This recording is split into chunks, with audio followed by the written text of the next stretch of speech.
Hey everyone, my name is Ben and you're listening to a daily dose of English. This is a short, simple podcast that you can listen to every day to improve your English. You can find the transcripts for all episodes and more on benslanguagelab.com. I'm glad you can make it today. In this episode, we're going to be talking about accents. All of the various accents of English. Well, not all of them. There's so many different ones.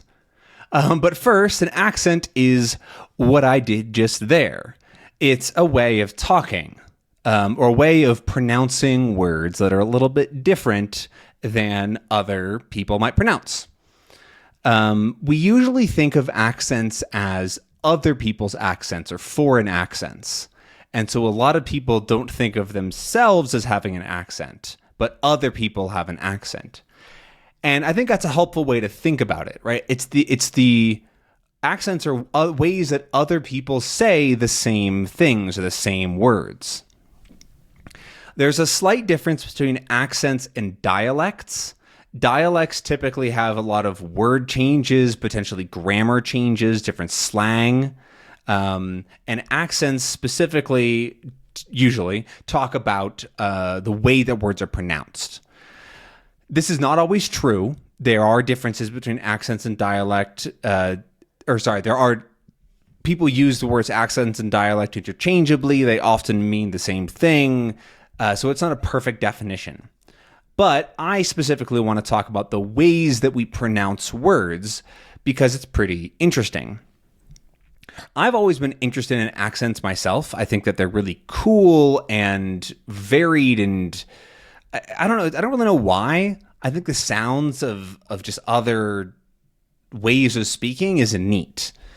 And so I've always enjoyed them. I've always liked listening to them and understanding them, and I find it cool. And I wouldn't say I'm good at accents, but I think I'm definitely more able to do accents than the average person. Like the accent that I did at the beginning is like some kind of weird Australian accent. It's not perfect. An Australian person would be able to be like, yeah, mate, that's not right. They would be able to tell that that's not an Australian person right away. However, I don't know really how to explain it. I'm not amazing, but I'm also not like bad at them. I'd like to get better. That's something I want to practice more in the future.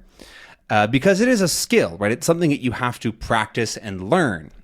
Some people do have a talent for being able to do other accents, but it's something you have to practice at and improve and train, because they are difficult things to do.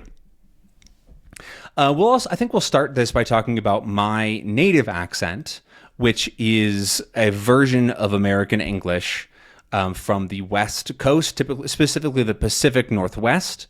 And there's a sort of general accent up in that area because usually the younger a language is in a place, the fewer accents there are.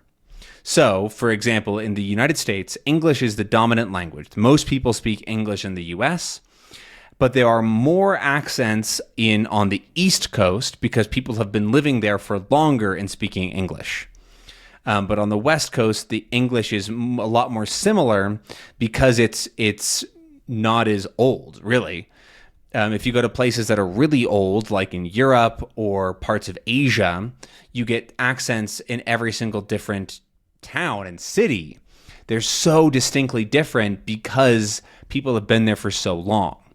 But the more that people move around and talk to each other, the fewer accents there are. This is specifically true in bigger cities, in areas where there is more mixing. In areas where there's less mixing, so in like especially older cities like London, for example, has tons of different accents because people often don't move from where they're from, and so accents kind of develop in little clusters. Right? People do very specific things and they speak in a very specific way because that's how their parents speak and their friends speak, and there's these clusters. But a larger new city might have only a couple of different accents that are pretty large and don't necessarily have as specific regions. But like I said, my accent is sort of Pacific Northwestern English.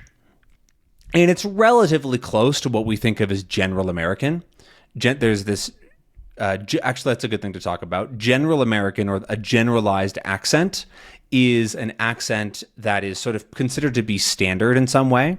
However, it's very, very rare that anybody actually speaks that accent perfectly, because there's always little tiny things that are different. For example, most things that I say in my accent are like what we'd consider as general American. However, there are some specific differences that aren't general American. A good example is the way that I say I. We'll get to or in a second. I is what I was thinking of. The sound I, when there's a soft sound after it, so a sound like t or p, then that becomes I in my accent. And so a lie, right? You can tell a lie, but I would say light. A light is on. So he lied about the light being on, right? You can hear the difference. I. However, but lied, like he lied, right? That has the I. Lied, light. But in a lot of accents, it'd be light and light. Lied and light. Sorry. Lied and light. The same sound, they're actually different lengths. There's I and I, but I would say I and I. That might be confusing. I hope that you understand. But it also happens in things like spider and cider, like apple cider. This is also a thing that happens in Canada.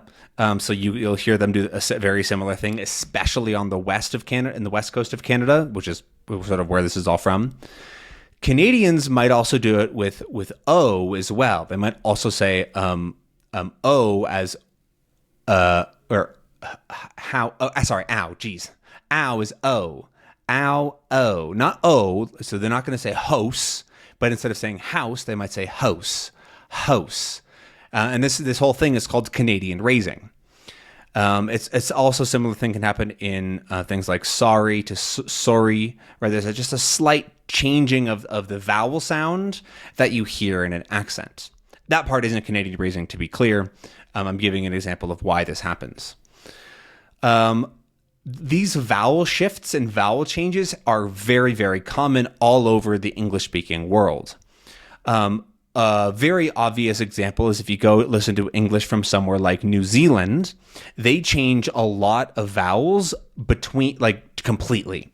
So, for example, instead of saying an eh sound like in dress, they might say driss, driss, but then the I sound famously becomes an So instead of saying fish and chips, they might say fush and chups. There's very specific accents and changes that happen all over the world. And I think I might actually go into more depth on some of them because I find them really interesting in other episodes. This is just the first episode talking about accents in general, but I like them, so I think I might. Maybe we'll do it tomorrow. Yeah, you know what? We're gonna start tomorrow. We're gonna talk about specific, interesting accents in English for just about 10 minutes, and yeah, we'll do another little mini series, sort of like we have with different cuisines in the U.S. We'll talk about different accents in English. What was I saying? Accents, fush and chups. One thing that I think is really interesting about accents, though, is the fact that they're not hard to understand if you already speak the language well. So most Americans can understand pretty much anybody speaking English as long as it's not too thick of an accent, assuming that it's a native accent. Foreign accents we'll get to in another episode, but a native accent is really easy to understand because the changes are regular. And that's the thing I want to talk about. If all of the changes are regular, it's really easy for our brains to figure out the difference, right? So if in this example of sort of going to, or let's go to an even more broad example. A lot of English accents don't have R sounds, right? So instead of saying car, you might hear caw, right? There's nothing to be an R there.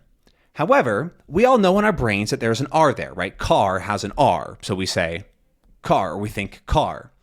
But then if you meet somebody who always doesn't say their R's, so every time there's an ah sound, they don't say the ah, then it's actually pretty easy to figure out what they're saying, What they're saying. I just said it, put an R there. What they're saying. Because our brains can figure out what sort of should be there and just fill it in.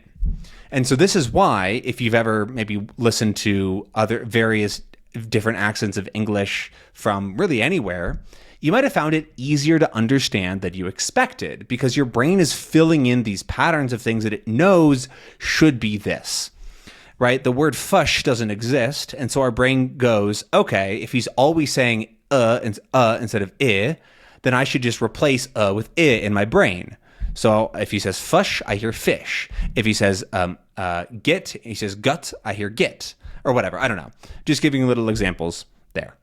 All right, so I've talked enough about accents. This episode is going to be a little bit long, but I'll see you again tomorrow to talk about a specific accent.